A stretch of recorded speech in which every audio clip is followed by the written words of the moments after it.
దేవుడా, మళ్ళీ మొదలురా నాయన. మళ్ళీ రెడ్డొచ్చే మొదలు. మళ్ళీ బంగాళాఖాతంలో వాయుగుండం అన్నారు. వర్షం తగ్గి ఆ 3 రోజులు వర్షాలు తగ్గి కొంచెం పర్లేదురా దేవుడా అనుకునేటప్పుడు మళ్ళీ మొదలు. రెండోది ఈ మళ్ళీ 2 రోజులు అన్నారు.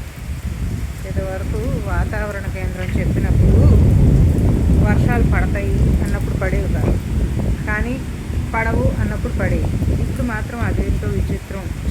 చెప్పినట్టు కొల్లు పోకుండా ఎప్పుడు వర్షం పడుతుందో అని చెప్పంగానే అప్పుడు అతీమని వర్షం పడిపోతుంది. వర్షం పడితే పడింది. ఈ ఉరుములు, ఈ మెరుపులు, ఈ గోళ్ళు, ఈ దడదడలు ఏంటో అర్థం కావట్లేదు. ఈసారి పడి ఈ వర్షం ఎవరికి ఏ బాధలు లేకోకుండా, ఎవరికి ప్రాణ నష్టం లేకోకుండా, రైతులకు కానీ ఎవరికి ఏమీ జరగకూడదని నేను అనుకుంటున్నాను. దేవుడి దయ అందరి మీద ఉండాలని, ఈ వర్షం వల్ల ఎవరికి ఎటువంటి నష్టం జరగకూడదని ఫస్ట్ ఆఫ్ ఆల్ నేను కోరుకుంటున్నాను. దయచేసి అందరూ జాగ్రత్త. 2 రోజులని ఇచ్చారు. ఓకేనా ఫ్రెండ్స్?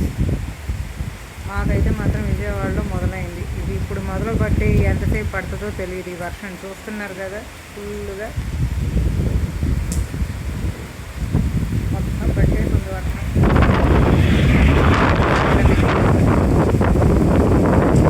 ఓకే, అందరూ జాగ్రత్తగా ఉండండి. Take care. Bye bye. See you.